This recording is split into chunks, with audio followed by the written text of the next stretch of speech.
La vigile matinale provient de l'œuvre de Monica Diaz, Méditation quotidienne au féminin.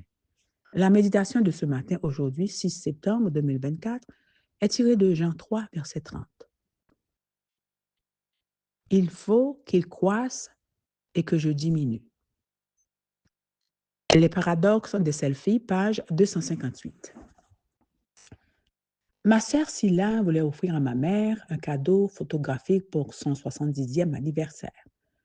Lorsqu'elle m'a envoyé les photos qu'elle avait sélectionnées, j'ai senti un nœud se former dans mon estomac. Elle datait d'il y a des années, bien avant l'existence des selfies, et j'étais horrifiée de m'y voir. J'ai dit non, s'il te plaît, non. Mais lorsque nous avons raccroché et que je les ai regardés de plus près, je me suis dit, ce que je projette correspond à la réalité de ce moment-là. Je ne les aime pas parce qu'elles sont trop authentiques. Pourquoi est-ce que je veux cacher mon ancienne authenticité d'adolescent?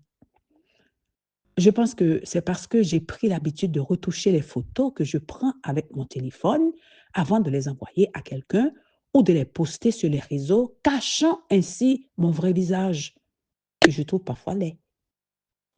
De nos jours, c'est la chose la plus courante sur les réseaux sociaux. Nous contrôlons l'image que nous voulons projeter.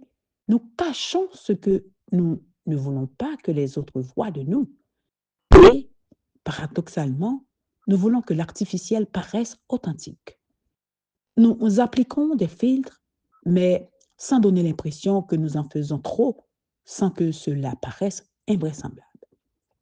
Nous reconnaissons que l'authenticité est une valeur importante et nous ne voulons pas avoir l'air artificiel, même lorsque nous retouchons artificiellement nos photos.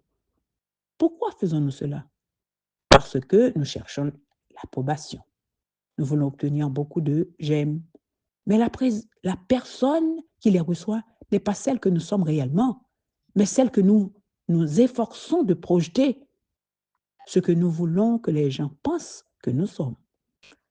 En cours de route, nous perdons notre vulnérabilité, qui est le trait humain qui nous permet de nous connecter. Voulant aller vers les autres, paradoxalement, nous nous en éloignons. Quel filtre utilisez-vous sur les images de vous-même que vous projetez sur vos réseaux sociaux? Publiez-vous des photos pour impressionner ou manipuler les autres?